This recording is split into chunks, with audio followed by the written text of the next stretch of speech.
Okay. Ready? Yeah. It's just a small detail. I look up and it's down here. Folks, if you're wondering, this is why nuns used to hit him with rulers. Yeah. Yeah. Cannot sit still in class. Sit still, Stefanik. You can't sit still. My mic won't sit still. I can't sit still. No. Hey, welcome. We're nearing the end of the Gospel of John in our sermon series. And that means for us, we're in John 18:19 this last week, which was Jesus before Pilate, Jesus on trial. John's looking at things with a slightly different lens or through a slightly different window than some of the other synoptic Gospels are looking at. So he's not necessarily covering everything that happened, but he's writing so that we can believe. So he's recording the things like people need to know this, people need to know this, and the things that would make us believe that Jesus was the perfect sacrifice, the perfect high priest, that what happened on trial was maybe what should have happened to us. Yeah. He took our place. He's the king of the world. He's the king of the world, yeah. And then that coincided with, for us, there was a call to prayer in our nation this last week for May 17th, because on May 17th, 1776, the nation, it wasn't really a nation at that time, it was the colonies at that time, were called to pray because they saw that war with England would be imminent if they wanted to stay a free people. Yeah. And so they prayed, they repented, they prayed, they humbled themselves, they asked for God's mercy, they asked that they wouldn't go to war, but if they did go to war, that God's will would be done, that they would remain free. Yeah. And so that 250 years ago means that many churches around the nation this last Sunday also prayed, humbled ourselves and prayed. Yeah. I'm certainly not an expert on American history, in school and so forth, and read a little bit since then, of course. But I'm fascinated by the context back then when they had that convocation of prayer and war was looming and so forth. A lot of the same problems existed then that exist now. Yeah.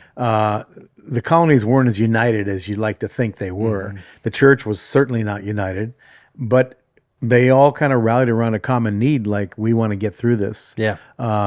We want to get through this in one piece, and we want to be a nation and so forth. And so it's interesting to read the history, how, the politicians at the time, those who were the writers of the Constitution and Declaration of Independence appealed to the church to unite and say, hey, let's drop all of our differences, because there was differences. There was Methodists and Presbyterians and so on, but let's drop our differences for a bigger cause. Well, imagine, today we're at war with Iran. Yeah. But the reality is, while that might affect many of us in gas prices and other ways, the toll of lives is so different because we're a large nation. Yeah. And the military, technology. But at that time, to go to war with colonies meant, my son, my He's going to leave the farm. Yes, not just somebody's son, somebody's husband is going to go to war. Yeah, but my family might bleed and die for this. Yeah, and so of course, I would imagine, they would there's nothing like a crisis to make you pray. Yeah.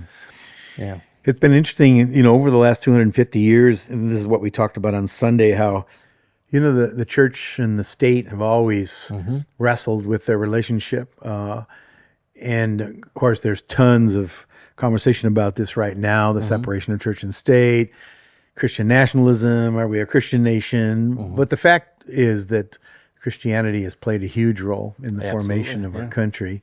And even in the fabric right now. Regardless, depending on your news feed, but I think the data is out there that Christianity continues to play a huge role. It would be like denying that Christianity had anything to do with England or Great Britain. Yeah. No, there was, they were codified into a Christian nation in that the church was the Church of England. Right.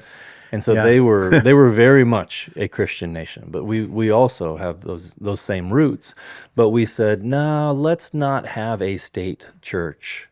Let the church be free from the government. Not necessarily let the government be free from the church. Yeah. But let the church be free from the government, rule and regulation. Not that there's still government rule and regulation over churches today. Tax codes and all kinds of things that you have to be a corporation. There's all these things about Yeah. being a church, but they don't tell you, and here's what you will preach this Sunday, and you're not allowed to cover that. Yeah. And no, you don't say that about the Yeah. king or anything like Yeah. that. It's funny. I don't know. I was just thinking about it. Like there's no perfect system. Yeah. Because the reason there isn't is because there's no perfect people in the systems. Yeah. Whether that system is church and religion, or whether that system is government and politics, even democracy was a dream Yeah. of our forefathers. But a democracy was only as good as the internal government of the people in it. And so I think, I don't know, I think sometimes we here in our modern times, we'd like to think that, well, if we could just get everybody in church, then everything's going to, but I don't think that's actually true. I was thinking about it because we asked the question provocatively, can a nation be Christian? Can it? And then what makes that a Christian nation?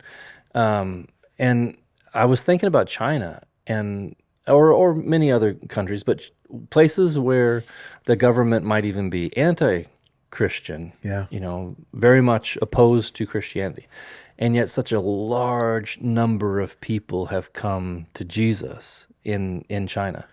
Now, exact number, nobody really knows because so much of it is underground.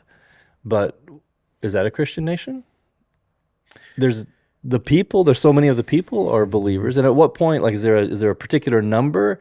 I mean, you could argue there could very well be more believers in China than the U.S., people who believe. Truly believe. Yeah. But the government is very not Christian. So are we Christian because our government hangs the Ten Commandments in its hall, but the people have turned from God? Yeah. Or are they Christian because the people are turning to God while the government is completely, I think the part of the answer to that is just defining the word nation. Nation is made up of groups of people. So I don't know. I don't know if you look at the Old Testament, the Jewish people became a nation. God formed them, but he referred to them as his people. Yes. But even in that, Yeah. and God did that. That was a direct, you can almost trace a direct line between God and Moses and others. You're going to be Absolutely. a people after my own heart. Yeah. But then there was all kinds of idolatry and all kinds of And the nation had to be the injustice. people because it couldn't be the land because they'd lose the land. Yeah, they were lost in the and land out of the land. and went Yeah. under someone Yeah. else's government and Babylon, rule. So did Assyria, they and stop back and forth? being a godly nation when they were in Babylon? Or did they possibly become a more godly nation when they were in Babylon because he judged them for their ungodliness in Israel? Yeah. Yeah. Which again, it kind of brings up the question of what was God after back then. Well, I think you can read in the Old Testament, what he was after was a people. Yep. What a people. He wasn't after a political structure. He was after a people. Now, those people had a structure. And frankly, those people still have a structure today in the nation of Israel. But is Israel a godly nation? And I think you can look at some of what goes on and you're like, no, I don't think so. Yeah. But do God's purposes change? And no, I don't think they do. So is America a Christian nation? And well, it goes back to... I want it to be. I mean, in a way, I'm saying like I want the principles that we live by to be Christian principles. I want the laws that we live by to be informed by the gospel. I want that's what why would I want anything else? I do want a Christian nation, but they're only principles and laws. It's the people that can be Christian. Yeah. Like we can choose Christ. Yeah. Because the laws themselves can only reflect something. They can't be something. And I think that's what and one of the things we talked about is laws are for people who need boundaries. If we just all loved each other, if we all told the truth all the time, if we all didn't want our neighbors' goods or wives or whatever, Police would be out of business. yeah, we wouldn't need any laws. But the fact is, our world is a fallen world, and every nation has fallen people inside of it. So the thing of a Christian nation, speaking about it politically, I think is such a it's I don't know, I wouldn't go so far as to call it a pipe dream, but I think I'm not sure it's dealing with the reality of human nature and the offer of redemption that's found in the gospel. Go back to England where that great experiment was tried. Yeah. Well, let's be a Christian empire. Yeah, empire, Not just a nation. They were going to be a Christian empire. Right. And now that empire is one of the only places where the number of believers is declining and not increasing. Right. Yeah. That somehow what tried to be external collapses because it's not held up by what's internal. By the interior. So that Yeah. when prophetically it says that the government will be upon his shoulders, that doesn't mean Jesus did not come and govern politically. He refused that. Like the government upon his shoulders did not mean that he was the new Pilate or the new Caesar or the new even religious ruler of the temple in that way. But it meant that the government of my life, my government, not the external government that keeps me in check, not the laws of Salem that keep me from speeding or from stealing or from anything else, but he became the governor of my heart, the government of my interior life. I gave over to him. You are now the Lord, the Master, the King of my life. So the external government, I want the external government to be good and godly, but it has to be reflected. It has to be an internal government that works. And when Jesus stood before Pilate on that day, he made a statement. He said, "My kingdom is not of this world. If it were, my servants would fight." So Jesus himself was very clear about that his kingdom is not the kind of kingdom that we might have in mind or that we've seen. But unfortunately, I think that politics is a worldly kingdom. Politics has to deal with worldly things, real estate or people or laws or punishment or justice and those kinds of things. So Jesus is making that distinction, basically describing two citizenships. Your feet are here, but your heart is your feet are in this kingdom, but your heart is actually belongs. Your allegiance is to a greater invisible kingdom. That helps me sort of navigate the tension between those two things. I'm a citizen. I was born in the U.S. I hold a U.S. passport, but my allegiance is always going to, and the last word is always going to be to this invisible kingdom, which is oftentimes unexplainable and seems to be could be rebellious. When the government of my passport says, bow down to the golden statue. The allegiance to the higher kingdom says, no, I'm not going to do that. Or, those kinds of examples. Yeah, that's such an interesting tension that you live in. When that I have dual citizenship, but my first loyalty is to heaven, which is exactly why many countries that persecute Christians persecute them. Because they're not going to be. Your first allegiance cannot be to heaven. Your first allegiance has to be here. Or else Stalin filled his gulags with people that were dissidents. And Iran, I think a lot of countries even today. And it's funny because that is really a stark picture of what atheistic governments look like. They believe the state is the highest power. They believe the state is the father or the mother of the nation and blah, blah, blah, which to the believer, to the Christian, is like, no, I'm sorry. I want to honor the state. I want to, to the best of my ability, obey the laws of the land. But I'm not. I'm not going to admit to that. Yeah. So if you're living in Salem, Oregon right now, we do mail-in ballots. That's the way we vote around here. I know that's become unpopular around it's a big the U.S. thing right now, and they'd like to fight over that.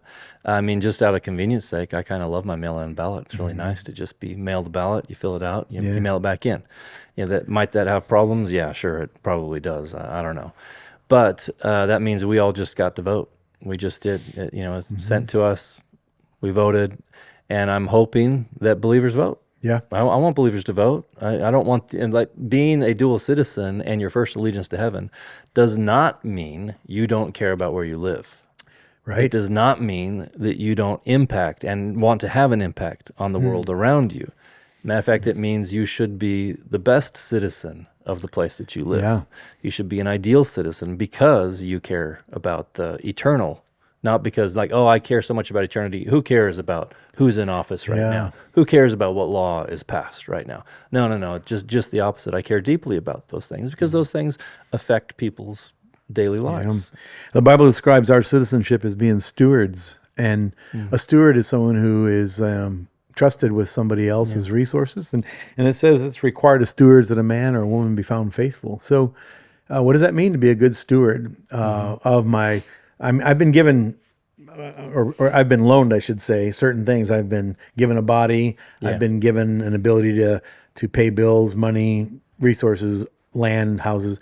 But we're not the owners of any of that Yeah. stuff. But we are stewards. We've been Yeah. given children, but children are really not my own. They're Right. kind of on loan to me. So we were really late in filling out our ballots. We just did it last night. It was Trisha and Grace and I all doing it together in the living room.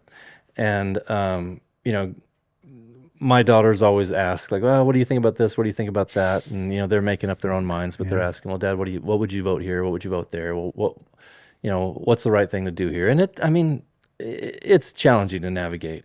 Yeah, there's How so to many vote. different issues and nuances. Both for political office, like, oh man, there's 6 people running for this thing. Who in the world is the better of them all? Yeah. And then like different taxes or laws. And there were 2 tax ones, and one dealt with property. They were going to get money from property taxes. Yeah. And Grace said, I don't have any property. Who cares? And I totally understand where she's coming from, but I said, you should care a lot. And she's like, why? I said, if everyone's property taxes go up, you pay more for everything. Right. Like if you think about the businesses whose property tax went up, like you love to shop at Trader Joe's for your groceries. Yeah. That's what you do. Like, do you want the grocery prices to go up or down? She's like, down for sure. I said, okay. Yeah. Well, if their taxes go up, your groceries go up. That's just the way it works. I'm not saying nobody should ever, this isn't an anti-tax rant. I'm just saying, even though, like in this instance, Grace thought, I'm not invested in that. Why should it matter? And like, oh, actually you are invested in it. You just don't know. In an offhanded way. And so I want to say that about this world. You may think, I'm not really invested in this world. This world is not my home. I'm only passing through. My treasures are laid up somewhere beyond the blue. Yeah. Okay, that is true, and I love to sing that. But Jesus came to this world. Yeah. And he lived and he spoke to the ills and the injustices. politics and the injustices of this world. And so this is the world that the kingdom has come to. Yeah. And Well, I'm a fan. This can, if you walk this back a little bit, you come back to the question of do we live in a neutral universe? And the answer, I think, is obviously no, for a bunch of reasons. Anybody, I think, can see that something's going on. right.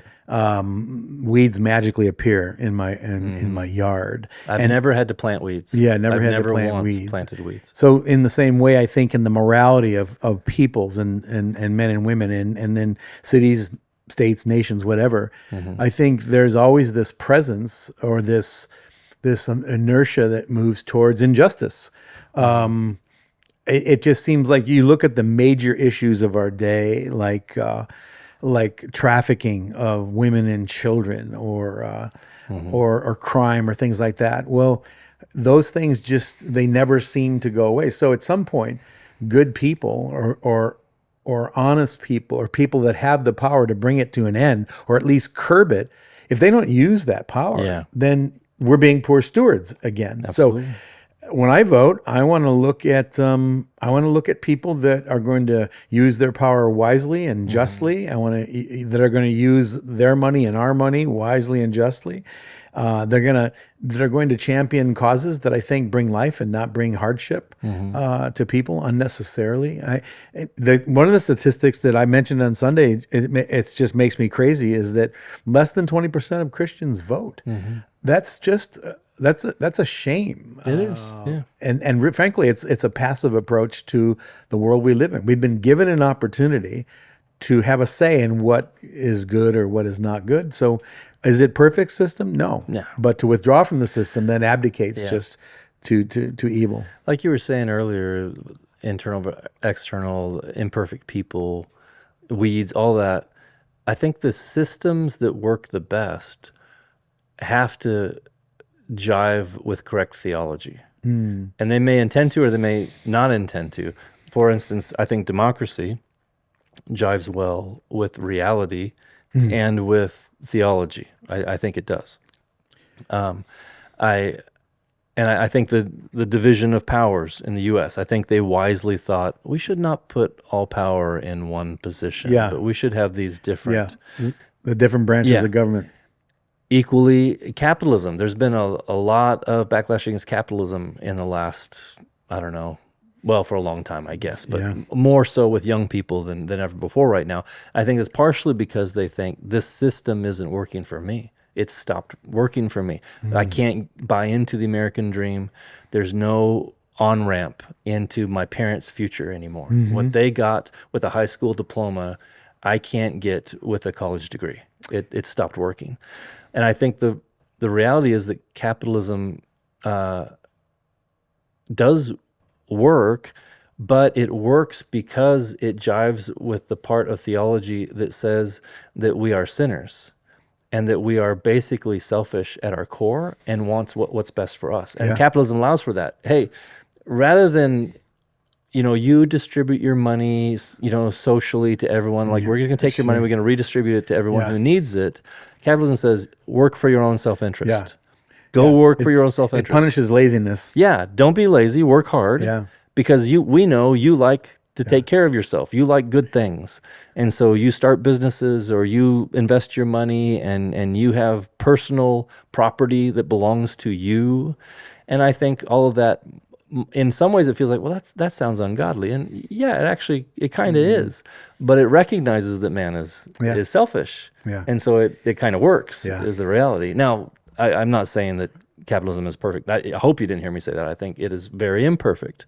But in the places that it works because it understands man's sinful heart. Right.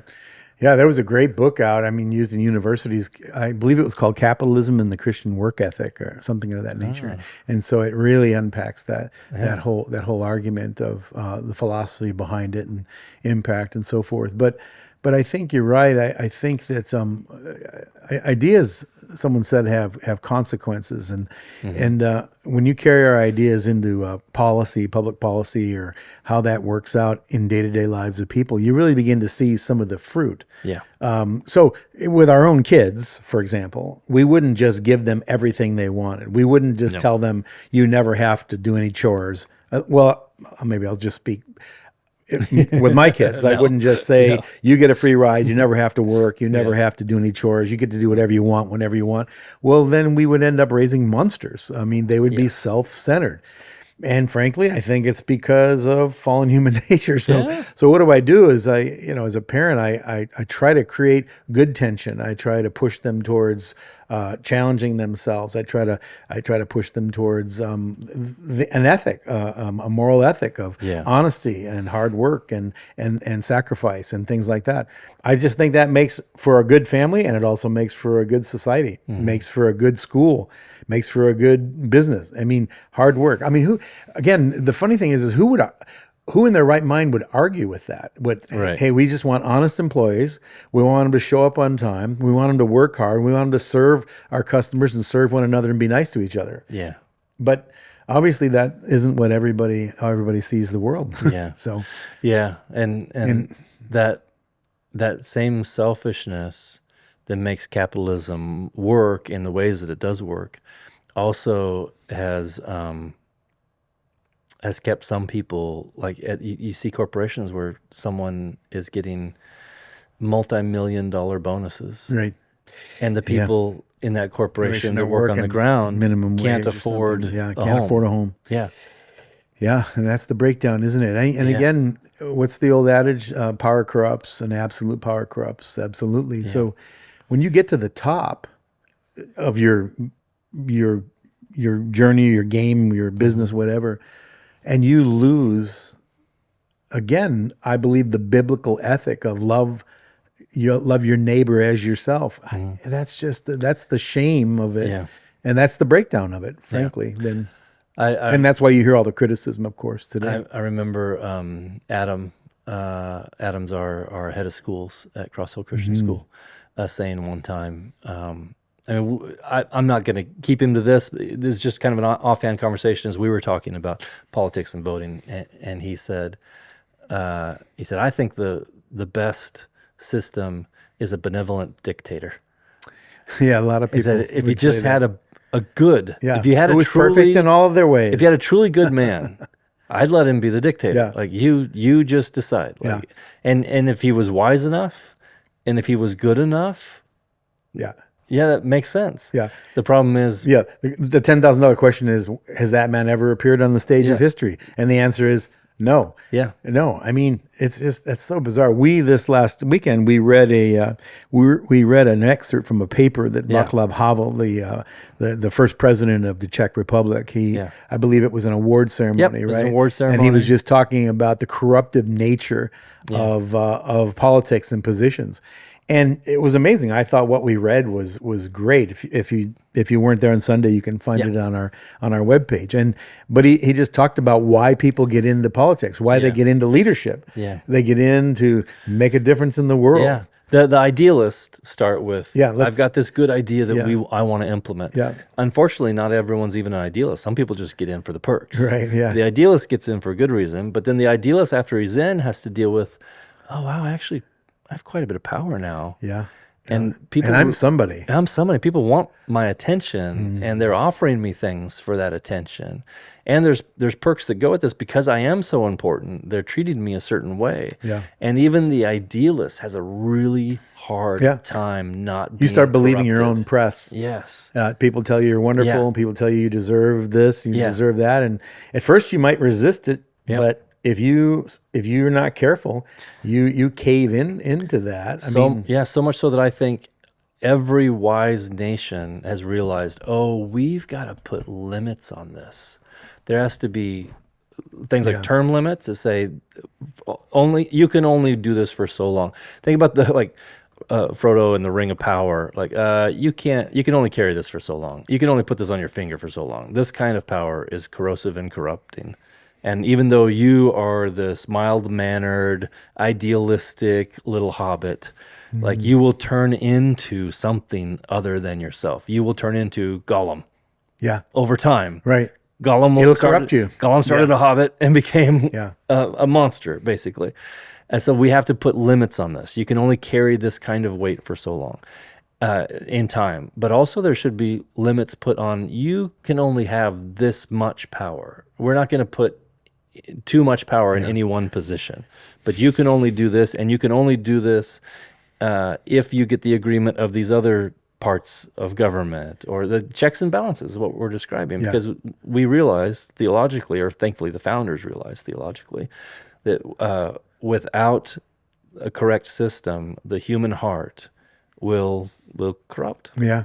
There's an interesting in Africa back in 2006, I believe, there was an award that was started by a guy named Mo Ibrahim, and basically what it was he recognized that without a consistent transfer of power, men would get entrenched in their positions and just rob the country blind. I'm not sure he would say it like that, but basically what he offered was if you were to pass the leadership of the country peacefully onto a successor, they would give you $5 million.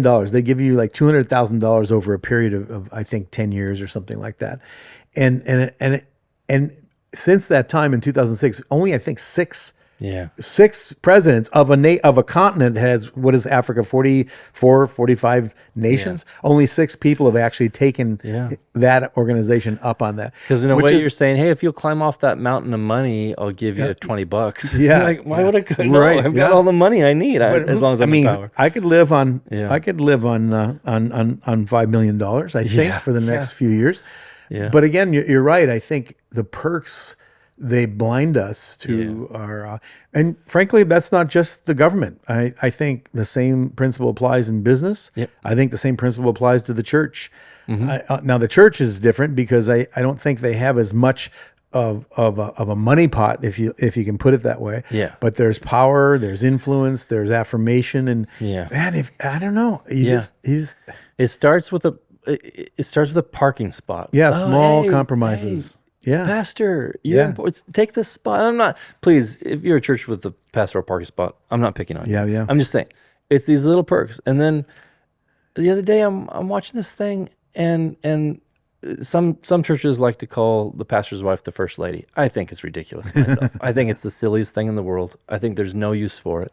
I don't see any value in it. That's me, okay? Do what you will. I saw this first lady of a church, the pastor's wife, being lifted up on a from a platform from underneath a stage with lights and smoke and Yeah. spotlights. And I'm like, what are It's we embarrassing. doing? Yeah, it's embarrassing. What is happening? How, in any way, does that reflect the humility of Christ? I'm confused by this, but what it is the same thing that happens in politics can happen in industry, can happen in religion, can happen in education. Oh my goodness, you see in education the same thing happen. They want to sit on this. Well, we are intellectuals. The system we of are, tenure. yeah, It's like 100%. untouchable. Yeah. And it's interesting, the words of Jesus come to mind. He said to those Pharisees, those Jewish religious leaders, God's people, their leaders, he said, woe unto you, scribes and Pharisees, you love the long robes, you love the greeting place in the marketplaces, you love the high seats. And I don't know how we can read that and not connect the dots with my current philosophy towards leading others, or my current philosophy of being in charge of something, or having authority, or something like that. Yeah. But So when we talk about all this in politics, and we pray for our nation this last Sunday, and we should continue to pray for our nation. I want to remember, and I think missions helps this, that God loves all nations. He does. Choosing Israel was not a selection of elimination. It was the beginning of redemption. That elimination would be, I don't love that nation, I don't love that nation, I don't love that nation, I only love this nation. The beginning of redemption is, I'm starting here, and we're going from here, and I'm going to use you to redeem the others. And I think that's where I would have contention. I hate to even bring the phrase up, but Christian nationalism. I'm not an anti-Christian nationalist, but I think where it falls down is this a misunderstanding of God's goodness to all people.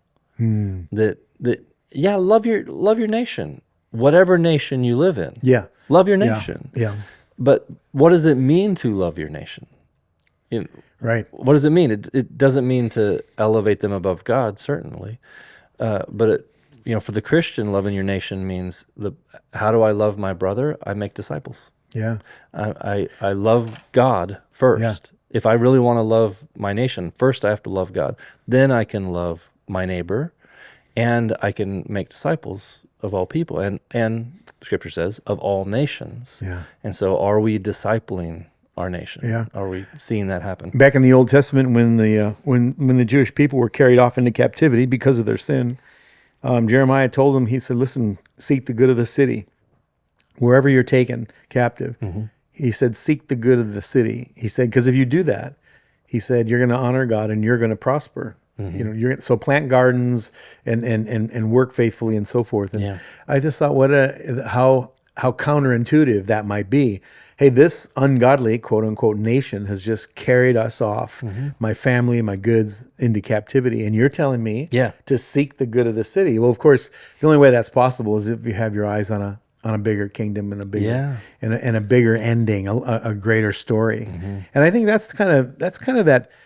Maybe that's where the tension is, the whole idea of Christian nationalism. I struggle with the phrase and even the concept, but I think where it breaks down is you just lose sight of a much bigger story, that God is in love and loves the entire world, not just one nation. He'd use anybody.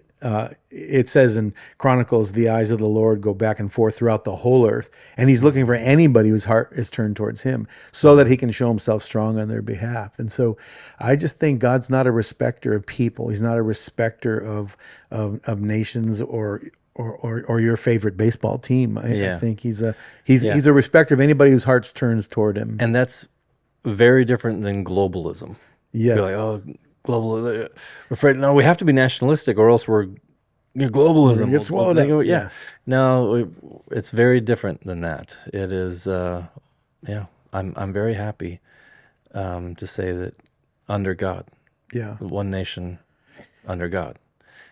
And honestly, I mean, this could sound contentious, but I hold that lightly because whether or not this nation continues to be the United States, that we live in one nation under God, I hope it does. But if it doesn't, that still doesn't change my allegiance to the greater story. And that's a sure thing, because God is not man. He's not fickle. He's not covetous. He's none of the things that corrupt us. And so I pledge allegiance to the God of the world. Yep. And meanwhile, I have to have a passport to get through, to go on vacation. So I was thinking about the Christians in Iran and to love their country and love it well. Some of them realized, I've got to root against it a little bit. Yeah. I've got to root against it, because if it is partially my leadership or Islam or these unjust rules, then to really love my country well, I kind of have to be a dissident of my country. Yeah, there's going to be tension. Yeah, and I think I'm just saying that's an extreme, but if you never feel that here, then you're saying everything about I trust everything 100%. Yeah, everything about our nation is I don't perfectly think that's Christian. wise. No, I think that's why we vote. Sometimes yes, sometimes no. That's why we. That's why you even have a spectrum. This is what I appreciate. I think, let's just pick our nation. We have Democrats and Republicans and centrists, independents. I think in all three of those categories, you're going to find people who are righteous, who love truth, who love justice, who are kind, and who serve one another. And I think in all those categories, you're going to find the opposite of what I just described. So I can't put my trust in one party or one system, that it's going to be like this carte blanche agreement with everything they say or do. I think I don't know if that's wisdom or not. I realize our political system sort of works that way. You have to declare yourself one or the other, and to leave one is to be a traitor. But I just don't think anybody gets a total carte blanche free pass. Yeah. Larry Norman, I quote Larry Norman probably too much, but he was a Christian musician that I really liked. A very imperfect guy. He wouldn't have run for office, but he played great music. He played great music. No, he wouldn't have ran for office. He's a little bit of a rebel maybe. But he wrote an album as one of the last albums before he passed. I think it might have been the very last. I'm not 100% sure of that. But it was called Stranded in Babylon. Stranded in Babylon. And then, a lot of the stuff in there was about that, about living in two places at once. Like I'm a citizen of a king in heaven, but I am also a citizen of a president in the Oval Office in Washington, D.C. Yeah. And how do I hold allegiance to my king, and maybe either sit under a president that I happily voted for, or one that I am very unhappily subject to, and stay faithful to.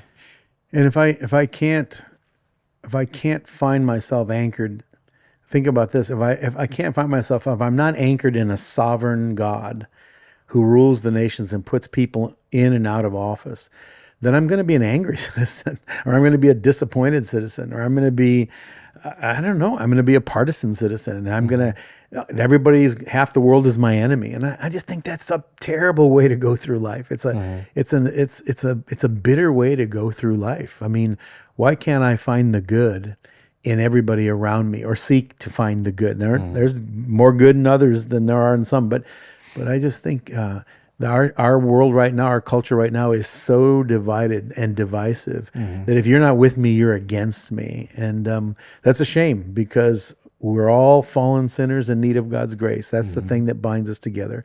Our greatest need is the salvation that comes through the grace of Jesus Christ. Yep. Yeah.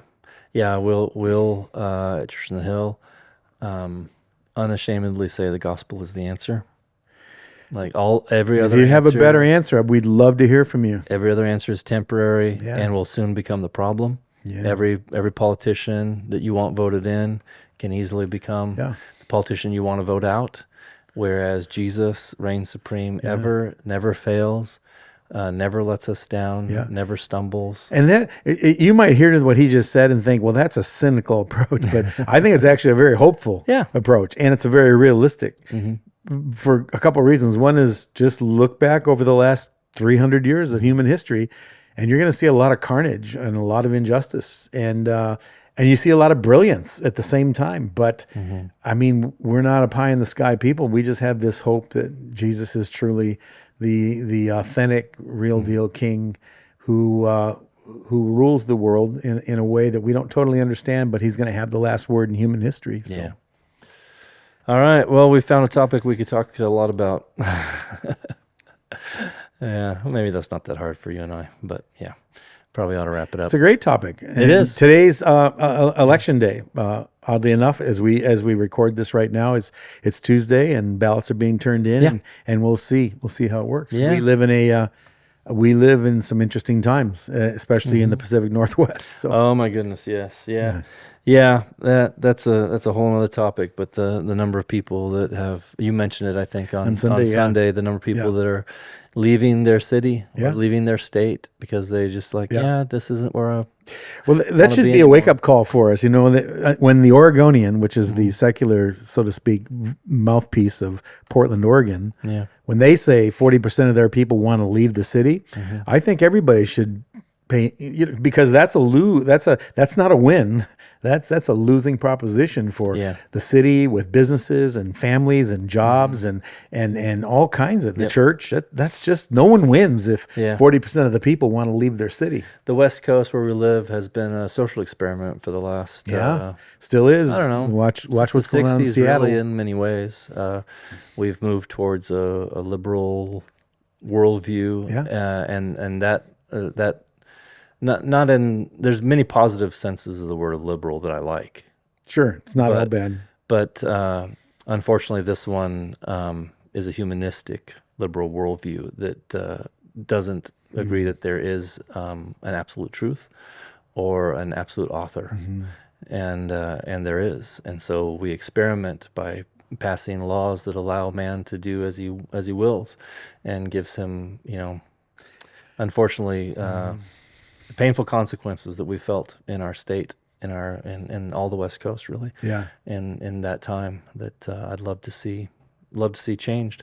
It's just that as much as I would like to see the political change, I know the only real change that will happen there has to start in the hearts of man. Yeah, and I think we have a lot to learn. I mean, liberalism has a lot of categories. I mean, there's liberal politics and there's conservative politics. There's liberal fiscal policy and conservative fiscal policy. There's liberal, education and conservative. And I think we've got something to learn from everybody. Absolutely. But I think the plumb line, if you will, has got to be found in something beyond us, something in the eternal.